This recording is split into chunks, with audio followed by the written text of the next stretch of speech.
নাহনু আউলিয়াউকুম ফিল হায়াতিদ দুনিয়া ওয়া ফিল আখিরা। আমরাই তোমাদের প্রতিরক্ষায় নিয়োজিত আছি, আমরাই তোমাদের প্রতিরক্ষায় নিয়োজিত বন্ধু, এই দুনিয়াতে এবং পরকালেও। আল্লাহ আজ্জা জাল্লা ফেরেশতাদের বাহিনী পাঠান আমাদের হেফাজতের জন্য, কারণ আমরা সাহসিকতার সাথে ঘোষণা দিয়েছি যে আমরা মুসলিম এবং সে অনুযায়ী জীবন পরিচালনা করেছি। আমরা কার প্রোটেকশনের জন্য মুখিয়ে আছি? আল্লাহ তো ইতিমধ্যে ফেরেশতাদের ব্যাটালিয়ন পাঠিয়ে দিয়েছেন, আর এই ফেরেশতারাই জান্নাতে তাকে বলবে আমরা আসলে সব সময় তোমাদের সাথে ছিলাম। আল্লাহ আমাদেরকে তোমার নিরাপত্তায় নিয়োজিত টিমের অন্তর্ভুক্ত করেছেন এই দুনিয়ায় ফিদ দুনিয়া ওয়াল আখিরা, এবং আখিরাতেও। এখন পরকালে আবার কেন সিকিউরিটি লাগবে? দুনিয়ার কথা না হয় বুঝলাম যে এখানে পদে পদে বিপদ রয়েছে, কিন্তু আখিরাতে কেন দরকার? কারণ কবর থেকে জেগে ওঠার পর থেকে জান্নাতের গেইটে পৌঁছা পর্যন্ত পথে অনেক বিপদ রয়েছে, পথটা অনেক বিপদসংকুল। এই জন্য আখিরাতও আল্লাহ আমাদেরকে নিয়োগ করেছেন এটা নিশ্চিত করার জন্য যে তুমি ঠিক আছো। ওয়ালাকুম ফিহা মা তাশতাহি আনফুসুকুম। আর জান্নাতে বিশেষভাবে তোমাদের জন্য রয়েছে তোমাদের মন যা চায় তাই, তোমাদের শাহওয়া থেকে যেটাই আসে।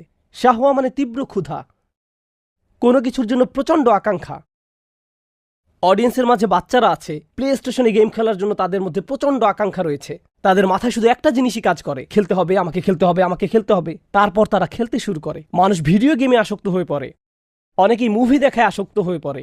নতুন মুভি আসলেই সেটা দেখা যেন ফার্দ আল আইন, কেফায় না আইন। মুক্তি পাওয়ার রাতেই দেখতে হবে। প্রথম রাতেই যদি লাইনে দাঁড়ানো না যায় তাহলে তো তুমি এখনও পরিপূর্ণ মানুষই হতে পারোনি। তোমার জীবনের উদ্দেশ্য পূরণে তুমি ব্যর্থ হলে। যদি লাইনে না দাঁড়াতে পারো এবং মুভি দেখতে না পারো, তাহলে দেখা যাচ্ছে আমাদের বিভিন্ন ধরনের ক্ষুধা রয়েছে। কারো ক্ষুধা বিনোদনের জন্য, কারো মিউজিকের জন্য, আবার কারো আড্ডা দেওয়ার জন্য, চলো চলো আড্ডা দিই। কারো আবার খাবারের জন্য, অনেকে আবার ইন্দ্রিয় পরায়ণ।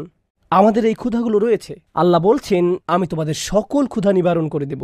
ওয়ালাকুম ফিহা মা তাশতাহি আনফুসুকুম। তোমাদের যত ক্ষুধা আছে আমি তার সব মেটাবো। আমি তোমাদের সম্পূর্ণ তৃপ্ত করব।